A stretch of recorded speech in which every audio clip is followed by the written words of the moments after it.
हम लोग कुछ संख्या के बारे में जो पिछले लेक्चर में डाल चुके हैं। ये हमारा लेक्चर नंबर जो है लेक्चर नंबर 2 होगा, ठीक है। जो चैप्टर का नाम है संख्या पद्धति, जिसको हम लोग बोलते हैं नंबर सिस्टम। संख्या पद्धति, संख्या पद्धति, ठीक है, नंबर सिस्टम, नंबर सिस्टम। आप एक चीज़ जानिए, इसमें नंबर सिस्टम लेक्चर नंबर 1 में काफ़ी नंबर के बारे में आप लोगों को पढ़ा चुके हैं। जैसे हो गया प्राकृत संख्या, पूर्ण संख्या, पूर्णांक संख्या, इन सभी संख्याओं के बारे में, सम संख्या, विषम संख्या, अभाज्य संख्या, सहभाज्य संख्या, इन सभी संख्याओं के बारे में आपको हम पढ़ा चुके हैं। आज हम लोग जो पढ़ने वाले हैं वो है परिमेय संख्या। सुनिएगा, परिमेय संख्या, ठीक है। कौन सी संख्या आज हम लोग पढ़ेंगे? तो ये हम लोगों का है परिमेय संख्या। क्लियर है? तो परिमेय संख्या जो हम लोग शायद पिछले क्लास में परिमेय संख्या के बारे में भी हम लोग कुछ पढ़े हैं, और ठीक है, तो आज हम लोग फिर से देखेंगे परिमेय संख्या। परिमेय संख्या जो है इसको हम लोग बोलते हैं रेशनल नंबर, ठीक है। परिमेय संख्या को हम लोग बोलते हैं रेशनल नंबर। अब थोड़ा ध्यान देंगे यहाँ, ठीक है। ये परिमेय संख्या हम लोग किसको कहेंगे कि वैसी संख्या जिसे P/Q के रूप में व्यक्त किया जाता है। कौन सी संख्या? तो वैसी संख्या जिसे P/Q के रूप में व्यक्त किया जाता हो, है ना, व्यक्त किया जाता हो। और क्या होगा? और Q नॉट इक्वल टू 0, उसे हम लोग क्या कहेंगे? परिमेय संख्या, ठीक है। जैसे कहने का मतलब ये हो गया कि 0, 1, 2, 3, 4 इस तरह चलेगा, ये परिमेय संख्या। ऐसे भी हो सकता है, ठीक है। तो इस तरह का संख्या को हम लोग क्या कहेंगे? परिमेय संख्या।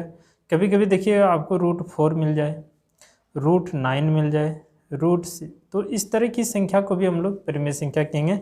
जिसका पूरा वर्गमूल निकल जाए उसे हम लोग क्या कहेंगे? परिमेय संख्या। जैसे 4 का वर्गमूल क्या होगा? 2 होगा, 9 का क्या होगा? 3 होगा। तो ये सब क्या है? परिमेय संख्या है। अब यहाँ आप बोलेंगे सर परिमेय संख्या P/Q के रूप में लिखा जाता है, लेकिन इस सब में तो ऐसा है नहीं। तो आपको हम अभी तुरंत बताएंगे कि परिमेय संख्या को भी 2 भागों में बांटा गया, ठीक है। एक भिन्न संख्या और एक पूर्णांक संख्या। तो वो जो है ना, हम लोग ऐसे भी उनका जिक्र 10 क्लास में बढ़िया से करेंगे। फिलहाल आप देखिए कि इसे हम P/Q के रूप में लिख सकते हैं, क्योंकि 0/1 लिख सकते हैं, 1/1 लिख सकते हैं, है ना, 2/1 लिख सकते हैं, 3/1 इस तरह का लिख सकते हैं। ये P का मान और ये हो गया आपका Q का मान। ये सब तो आप जानते ही हैं। बात क्लियर हुआ? तो जिस संख्या को P/Q के रूप में लिखेंगे, लेकिन याद रहे नीचे जो है ना Q 0 नहीं होनी चाहिए।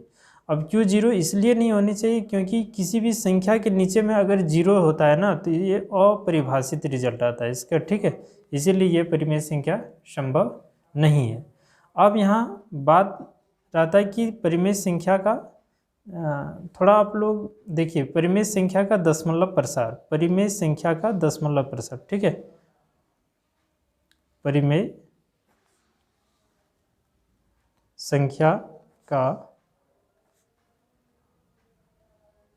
दशमलव प्रसार, परिमेय संख्या का दशमलव प्रसार, ठीक है।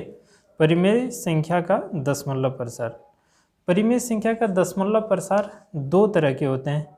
परिमेय संख्या का जो दशमलव प्रसार होता है ये 2 तरह के होते हैं। एक होता है शांत और दूसरा होता है अशांत,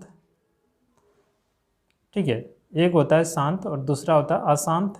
लेकिन जो अशांत होगा ना वो रिपीट करेगा, वो क्या होगा? वो रिपीटिंग होगा। जो अशांत होगा वो क्या होगा? रिपीटिंग होगा।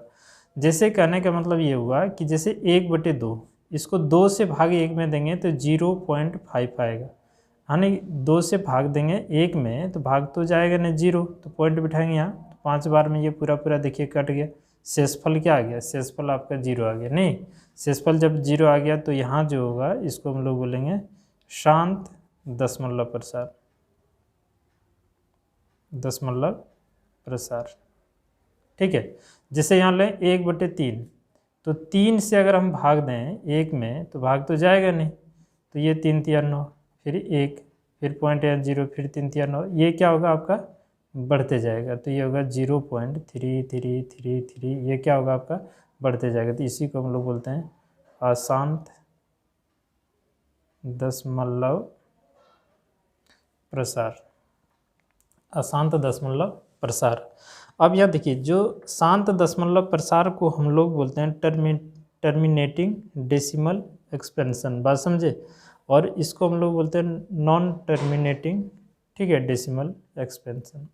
या हम लोग इसको ये भी बोल सकते हैं कि दशमलव प्रसार जो है ना, जो अशांत होगा, इसको हम लोग बोलते हैं अशांत आवर्ती दशमलव प्रसार, ठीक है, बात समझिएगा।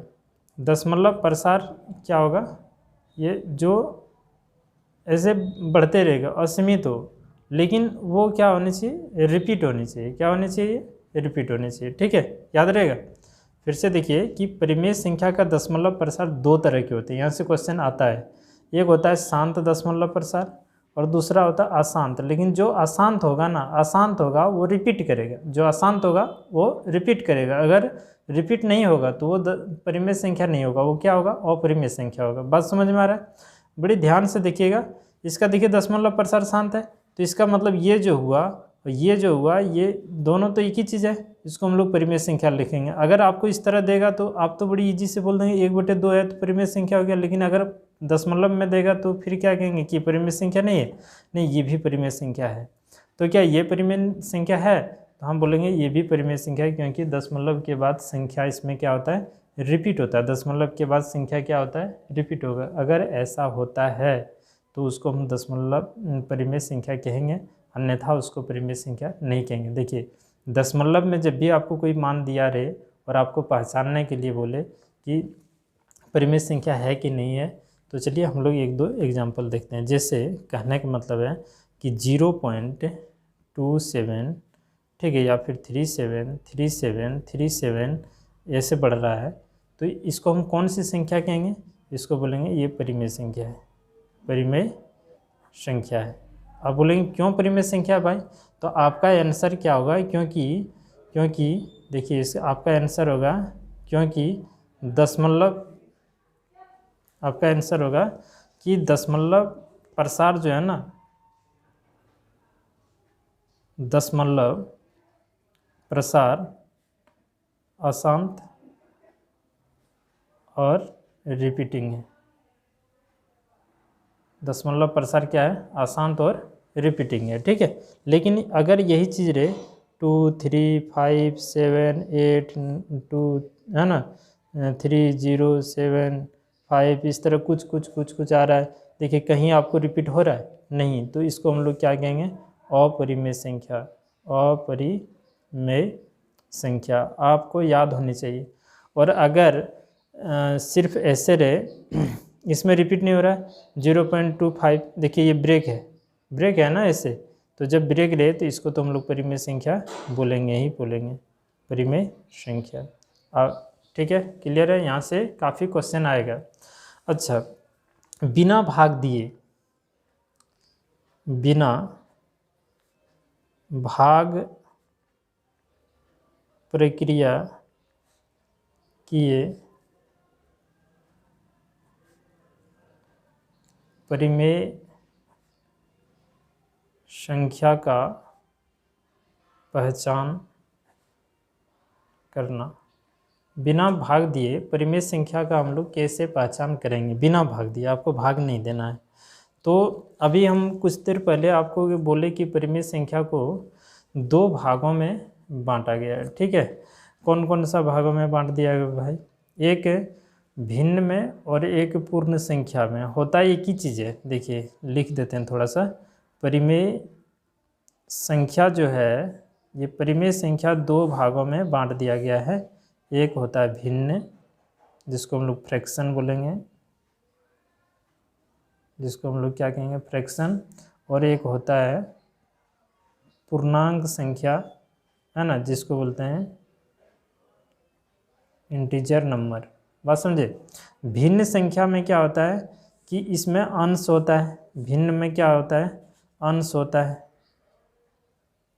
और हर होता है, यानी इसे भी हम लोग P/Q के रूप में लिखते हैं। लेकिन याद रहे इसमें क्या होता है आपको भिन्न में कि जो है Q�not = 0, मतलब Q जो है ना 0 नहीं होना चाहिए और 1 नहीं होना चाहिए, ठीक है। तो इसको हम लोग भिन्न संख्या कहेंगे। Q जो है ना 0 और 1 नहीं होना चाहिए, इसको हम लोग क्या कहेंगे, भिन्न संख्या कहेंगे। जैसे 1/2, 3/4 है ना, ये है नहीं है, तो इस तरह का जो भी संख्या आएगा इसको हम लोग कौन सी संख्या कहेंगे, भिन्न संख्या कहेंगे। आपको फिर देखिए पूर्णांक संख्या में तो कोई भी संख्या जैसे 1, 2, 3, 4 इस तरह का कोई भी संख्या रहे तो इसको हम लोग पूर्णांक संख्या हो या भिन्न हो, हम तो उसको हर हाल में परिमेय संख्या बोलेंगे, क्योंकि इसे भी हम लोग P/Q के रूप में लिखते हैं, इसको भी हम लोग P/Q के रूप में लिखते हैं। लेकिन इसमें सिर्फ Q�not = 0 होना चाहिए, Q�not = 0 मतलब Q जो है ना 0 नहीं होना चाहिए, नीचे हर में 0 नहीं होना चाहिए। तो हमारा क्वेश्चन ये नहीं था, हमारा क्वेश्चन था कि बिना भाग प्रक्रिया किए परिमेय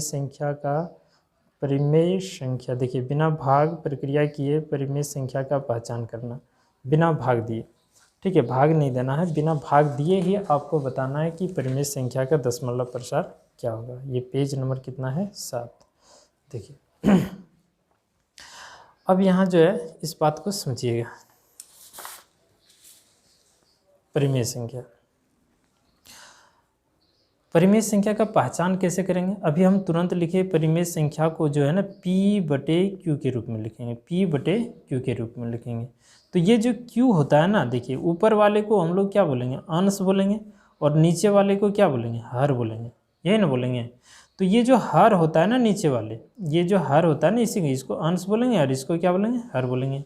ये जो हर होता है ना, ये 3 कंडीशन में अगर रहेगा तो आप डायरेक्ट उसको बोलिए कि परिमेय संख्या का दशमलव प्रसार शांत होगा। पहला कंडीशन क्या है, 2/n है ना, दूसरा क्या है तो 5/m, और तीसरा क्या है 2/n और 5/m, ये दोनों, ये 3 कंडीशन आपको याद रखना है। आपको बिना भाग दिए ये पता चल जाएगा कि परिमेय संख्या का दशमलव प्रसार शांत होगा या अशांत होगा। अगर हर में देखिए बार बार बोल रहे हैं, हर में अगर हर में 2/n 5/m या 2/n और 5/m रहे तो दशमलव प्रसार क्या होगा, आपका दशमलव प्रसार शांत होगा। अगर इस रूप में रहे, यदि परिमेय संख्या के हर में, यहाँ लिख देते हैं नोट में लिख देते हैं कि यदि किसी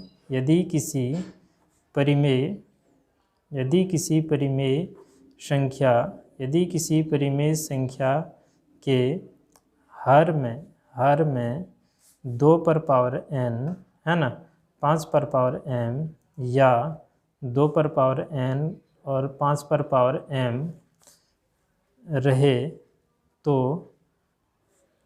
परिमेय है ना, उस परिमेय संख्या का दशमलव प्रसार क्या होगा, शांत होगा। उस परिमेय संख्या का दशमलव प्रसार शांत होगा, ठीक है। जहाँ जो है ना, जहाँ n जो है ना, n कोई भी नंबर हो सकता है, 0, 1, 2, 3 कोई भी मतलब पूर्ण संख्या हो सकता है, ऐसे बस समझे। अगर इस रूप में रहेगा तो परिमेय संख्या का दशमलव प्रसार शांत होगा। जैसे कहने का मतलब ये हुआ कि 17/8, अब 17/8 लिए तो इसका दशमलव प्रसार बताना है कि देखिए, एक तो आप भाग दे के तो बता ही देंगे कि दशमलव प्रसार क्या है नहीं है। देखिए 8 दूना 16 है कि नहीं, तो यहाँ आया कितना, शेष 1 बचा, भाग नहीं जाएगा तो यहाँ दशमलव देंगे 0, तो एक बार में 8, यहाँ फिर बचा कितना 2, तो भाग नहीं गया फिर 0, 8 दूना 16 है ना, 8 दूना 16, यहाँ बचा क्या फिर 0.0, 8 पंचे 40। अगर आप इसको भाग देते हैं तो शेषफल तो शून्य आ गया, शेषफल क्या आ गया, शून्य आ गया, और ये दशमलव प्रसार शांत होगा। भाग दे के तो आप बता ही सकते हैं कि दशमलव प्रसार शांत है कि अशांत है। अगर शेषफल 0 आ गया तो वो हो गया शांत है ना, और 0 नहीं आया, चलते जा रहा, वो अशांत हो गया, लेकिन ये रिपीट होना चाहिए, ये भी होना चाहिए परिमेय संख्या होने के लिए, उसको क्या होना चाहिए, रिपीट होनी चाहिए।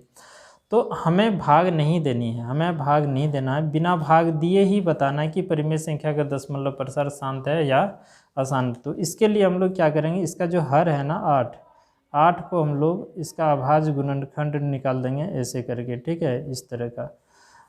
तो यहाँ बचा 1।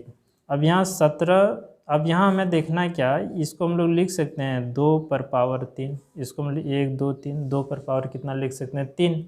अगर ऐसा हम लिख सकते हैं तो अभी हम क्या कंडीशन बताए कि या तो 2 पर पावर n होना चाहिए, या तो 2 पर पावर m होना चाहिए, या तो 2 पर पावर n गुना 2 पर पावर m दोनों होनी चाहिए, ठीक है। तो इस रूप में होगा तो सीधा हम लिखेंगे क्या कि 17/8 का दशमलव प्रसार क्या है, शांत है। दशमलव प्रसार क्या है, तो शांत है, ठीक है। तो इस तरह का आपका परिमेय संख्या का दशमलव प्रसार पहचाना जाता है। जैसे और ले लेते हैं, ठीक है। तो जैसे हम कुछ भी ले लेते हैं, जैसे यहाँ 13/40 ले लेते हैं, तो 40 को हम लोग तोड़ लेंगे, 40 को हम लोग तोड़ लेंगे, ऐसे अभाज्य गुणनखंड निकाल लेंगे, तो ये हो गया 20, फिर 2 से देंगे तो कितना हो गया 10, फिर 2 से देंगे तो कितना आ गया 5। तो आने की इस 40 को हम लिख सकते हैं, 40 को लिख सकते हैं 1 2 3, 2 पर पावर 3 और 5 पर पावर 1, ऐसा लिख सकते हैं ना। तो देखिए 2 और 5 आ गया, एन एम कुछ भी हो सकता है, एन एम अभी तुरंत लिखे कि एन और एम जो है ना, यहाँ देखिए एन और एम जो है ना, ये कुछ भी कोई भी नंबर हो सकता है, ज़रूरी नहीं कि यहाँ 3 है तो यहाँ भी 3 होनी चाहिए, ऐसा कोई नियम नहीं है, ठीक है। तो ये देखिए कौन सा कंडीशन में आ रहा है, इसमें आ रहा है।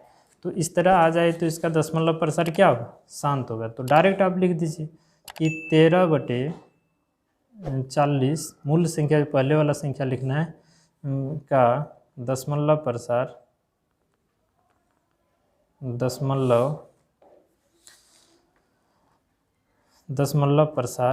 क्या होगा, शांत है।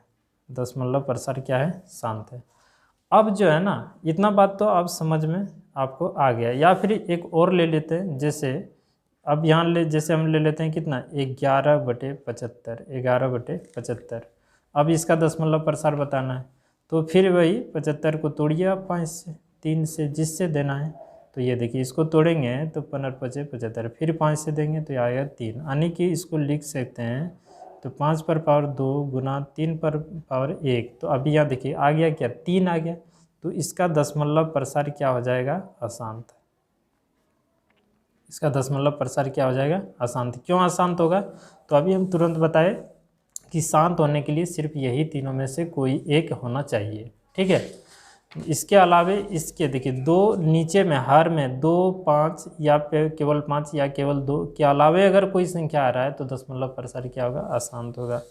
अब यहाँ सुनिए थोड़ा सा कि अब बोलेगा किसी का दशमलव प्रसार लिखना है, ठीक है, डायरेक्ट शॉर्ट विधि में कैसे लिखें, जिसको हम ट्रिक कहते हैं। अब यहीं लिखना है, जैसे ये आया क्या, अब पहले वाला ही क्वेश्चन उठा लेते हैं, ये 17/8 जो है, ठीक है। इसका दशमलव प्रसार जो शांत तो हुआ ये हम जान गए, ठीक है, लेकिन इसका दशमलव प्रसार हमें लिखना है तो कैसे लिखेंगे। तो यहाँ देखिए पहले तो चेक करना ही होगा आपका शांत है कि नहीं। तो ये 2 पर पावर हम कितना लिखे, 3, अभी तो तुरंत ऊपर में लिखे 2 पर पावर 3, यहाँ देख लीजिए है ना, 2 पर पावर कितना लिखे, 2 पर पावर 3 ये लिखे। उसके बाद जो है इसमें देखिए आपको क्या करना है कि यहाँ जितना पावर है ना उतना ही पावर वाला 5 ले लीजिए और वही ऊपर में भी उतना से ही गुना कर दीजिए, ताकि ये दोनों कट के कोई समीकरण में फर्क ही नहीं पड़ेगा।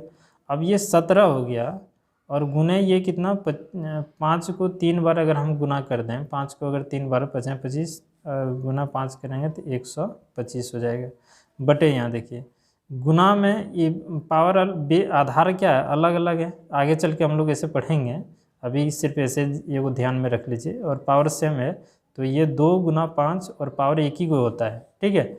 अब ये दोनों को अगर हम गुना कर दें तो होता है कितना 17×5 = 85, 8 बचा है ना, इस तरह 34 और 8 कितना है 34, 17 दूना 34, 34 और 8 कितना हो गया, शायद 34 और 8 कर 34 और 8 कितना हो गया आपका 42 का 2 4 है ना, 17 और 4 कितना हो गया 21 बटे देखिए 5 दूना 10, 10 पर पावर कितना हो गया 3। अब इसको हम ऐसे भी तो लिख सकते हैं, इसको हम ऐसे भी तो लिख सकते हैं, पावर 3 है तो 3 को यहाँ 0 लिख देंगे। और अब तो भाग देना इजी हो गया, 1 2 3, 3 घर के बाद पॉइंट बिठा देंगे तो 2.125। ठीक है, ये हमारा हो जाएगा आंसर। अच्छा, कभी कभी आपसे हम लोग बहुत गहराई में जाके पढ़ रहे हैं, थोड़ा सा देखिएगा, कभी कभी आपसे ये क्वेश्चन पूछ दे कि यही इसी क्वेश्चन में लेते हैं कि 17/8 जो है ना, बोलेगा दशमलव की कितने, दशमलव के बाद कितना अंक आएगा, दशमलव के बाद कितना अंक आएगा। तो ये 17/2 पर पावर 3 है ना, तो जितना पावर आएगा ना उतना ही घर के बाद अंक आएगा। जैसे अभी तुरंत हम लोग भाग दिए, इसको क्या दिया 2.125, यहाँ जितना पावर रहेगा उतना ही घर तक दशमलव आएगा। बात समझे।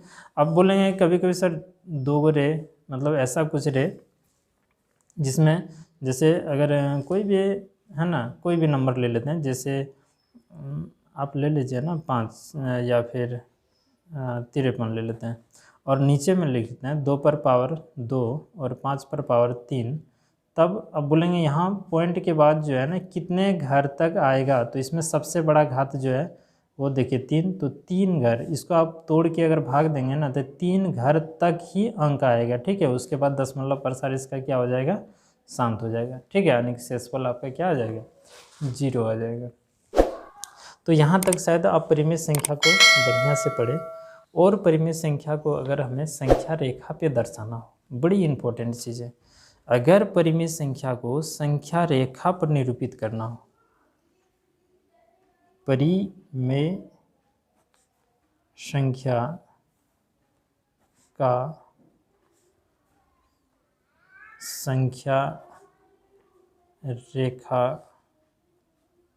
पर निरूपण कैसे करेंगे, मतलब कैसे दिखाएंगे कोई परिमेय संख्या। अभी तो आपको समझ में आ गया परिमेय संख्या किसको कहेंगे, जिसको P/Q के रूप में लिख सकते हैं हम लोग, है ना। अब इसे संख्या रेखा पे दर्शाना है, संख्या रेखा पे क्या करना है, दर्शाना है। सुनिएगा ध्यान से, संख्या रेखा पे इसको दर्शाना। तो संख्या रेखा ऐसे बनाते हैं, ये होता है 0, यहाँ 1 होता है, 2 3 4 5 ऐसे बढ़ते जाता है। यहाँ हो गया -1 -2 -3 -4।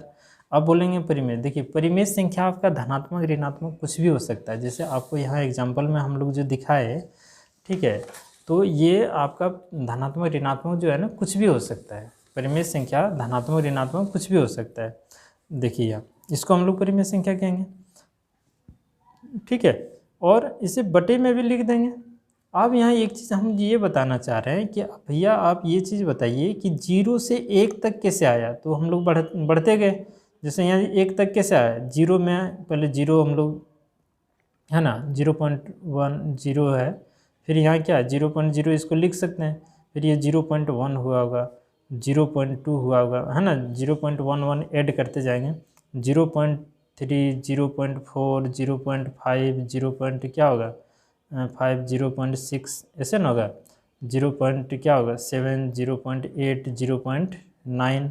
उसके बाद क्या होगा 0.9 जैसे आ गया, और 0.9 में जैसे ही 0.1 को ऐड करेंगे तो देखिए क्या हो जाएगा आपका 1 मिल जाएगा। इसका मतलब देखिए कितने अंक इसके बीच में मिला, 1 1 2 3 4 5 6 7 8 9 है ना, 9 10 अंक आपको कोई भी 2 नंबर के बीच मिलता है, यानी कि कोई 2 परिमेय संख्या के बीच में आपको कितना मिलता है 9 अंक मिलता है। अब इसको और हम थोड़ा सा आपको क्लियर कराते हैं। जैसे अभी हम लोग क्या देखें, एक संख्या रेखा बनाए थे ऐसे करके, ठीक है, और इन संख्या रेखा में हम लोग यहाँ 0 से स्टार्ट किए थे और आए थे कितना 1 तक। तो हमें मिला था 0.1 0.2 0.3 ऐसे करके ऐसे करके हमें फिर 1 प्राप्त हुआ। ठीक है, अब फिर अगर हम मान लेते हैं कोई भी ले, देखिए यहाँ से यहाँ तक बीच में भी कुछ हो सकता है, फिर यहाँ से यहाँ तक बीच में भी कोई नंबर हो सकता है, 0.4 होगा, फिर ऐसे बढ़ेगा। तो कोई भी 2 नंबर ले लेते हैं, कोई भी 2 नंबर को उठा लेते हैं और इनके ऊपर हम थोड़ा सा चर्चा करें। तो यहाँ क्या मिलता है 0.2 है ना, तो 0.3 कैसे आया होगा, तो आप देखिए 0.3 ऐसे आया होगा, 0.2 है ना, पहले लिखेंगे यहाँ 0 मतलब 0.02 से जोड़ते चलेंगे, एक 0 है ना 0.01 बढ़ाते चलेंगे, 0.21 0.22 है ना 0.223 ऐसे बढ़ते जाएगा 0.24 0.29 होगा। अब इसमें जैसे ही हम लोग 0.01 को जोड़ेंगे, जैसे ही हम लोग इसमें जोड़ेंगे तो ये हो जाएगा क्या 0 और ये हो जाएगा 1 बचेगा यहाँ 3 ऐसे हो जाएगा। ठीक है, तो इस तरह का क्या होगा नंबर आपको मिलते जाएगा, तो इतना होगा। ठीक है, तो अगला आपको संख्या मिला, फिर इसके बीच में कितना संख्या में प्राप्त हुआ, फिर वही 10 को संख्या प्राप्त हुआ। फिर इसको संख्या रेखा पे दर्शाएंगे, फिर उसको मतलब उसके गहराई में जाएंगे। आप इतना जानिए कि कोई भी दो परिमेय संख्या, कोई भी दो परिमेय संख्या, चाहे वो माइनस में हो चाहे प्लस में हो, कोई भी दो परिमेय संख्या को लेंगे और उसकी गहराई में अगर हम घुसते जाएँ चलते जाएँ तो आपको अनेक परिमेय संख्या मिलेगा। ठीक है, अनेक परिमेय संख्या, बहुतों परिमेय संख्या मिलेगा। आगे चल के इस तरह का आपको क्वेश्चन मिलेगा, बोलेगा कोई दो परिमेय संख्या दे देगा और बोलेगा उसके बीच में 4 परिमेय संख्या लिखें, 6 परिमेय संख्या लिखें, 7 परिमेय संख्या लिखें, इस तरह का। तो आप जानिए कोई दो परिमेय संख्या के बीच में अनेकों संख्या होता है। दो परिमेय संख्या के बीच में कितना संख्या होता है, अनेक संख्या होते हैं, बहुत सारे संख्याएँ होते हैं। ठीक है, उनमें से किसी एक संख्या को उठा के लिख देना है। ठीक है, या 5 को 4 को लिख देना। और ये दिमाग मत लगाना कि जो आपकी किताब का आंसर में है वही आंसर के पीछे आप पागल होते रहें। ठीक है, ऐसा होना कोई ज़रूरी नहीं। अभी तो तुरंत बताया ना कि कोई भी दो परिमेय संख्या उठा लीजिए, जैसे यही दो परिमेय संख्या निकाले तो कितना आया, ये इसमें ये सब संख्या आ गया, फिर 10 को, फिर इसकी इन दो को अगर हम उठा लें और फिर इसके बीच में 10 को आएगा, फिर उसको उठा लें, फिर उसके बीच में 10 को आएगा, यानी कि वो 10 10 10 10 क्या होगा, आते रहेगा। आप गहराई में चलते चल जाएंगे। ठीक है, तो ये कभी ख़त्म नहीं होगा। और आप आंसर आप मिलाने के चक्कर में नहीं रहिएगा। अभी तो आपको बता दिए ना, कोई भी दो परिमेय संख्या के बीच में अनेकों संख्या होता है। चाहे आप जो लिख सकते हैं वो आपका 100% सही होगा। ज़रूरी नहीं है कि जो किताब में वही आंसर हम लिखें तभी हमारा सही होगा, ऐसा नहीं है। ठीक है, कोई दो परिमेय संख्या के बीच में अनेकों संख्या होता है। जैसे आप तो बहुत रूल पढ़ेंगे कि दो परिमेय संख्या के बीच में अगला परिमेय संख्या निकालने का तरीका 2 गो 3 गो विधि होता है। हम तो कहते हैं ऐसा कोई विधि आप मत याद रखिए। ठीक है, सिर्फ इस बात को याद रखिए कि कोई दो परिमेय संख्या के बीच में अनेक परिमेय संख्या होता है। ठीक है, नोट में लिखते हैं, नोट में ये लिखते हैं कि दो परिमेय संख्या के बीच में अनेक संख्या होती है। बस समझे? तो आज परिमेय संख्या का हम बहुत गहराई से आप लोगों को बता दिए। ठीक है, फिर नेक्स्ट वीडियो जो लेके आएंगे उसमें अपरिमेय संख्या बताएंगे और आप लोग इसे तब तक देखिए और बढ़िया से कंप्लीट कीजिए। बाकी चैप्टर में आपका कहीं, बाकी चैप्टर ही क्यों, आप कोई भी चीज़ का तैयारी कीजिएगा। जैसे पॉलिटेक्निक वगैरह हो गया, पॉलिटेक्निक तो आप लोग तैयारी करते ही होंगे, पॉलिटेक्निक वगैरह का हो गया, कहीं भी चाहे आगे भविष्य में जो भी आपका कॉम्पिटिटिव एग्जामिनेशन होगा उसमें भी आपको कहीं भी कोई किसी भी तरह का दिक्कत नहीं होगा। अब आप जो है ना परिमेय संख्या की बहुत गहराई तक का अध्ययन कर लिए हैं। ठीक है, आप सिर्फ इसे देखिए, कॉपी में इसको नोट कीजिए और फिर जो भी दिक्कत हो आप उसको हमें है ना कमेंट बॉक्स में लिख के बताएं, उन सभी दिक्कत को हम क्लियर करेंगे।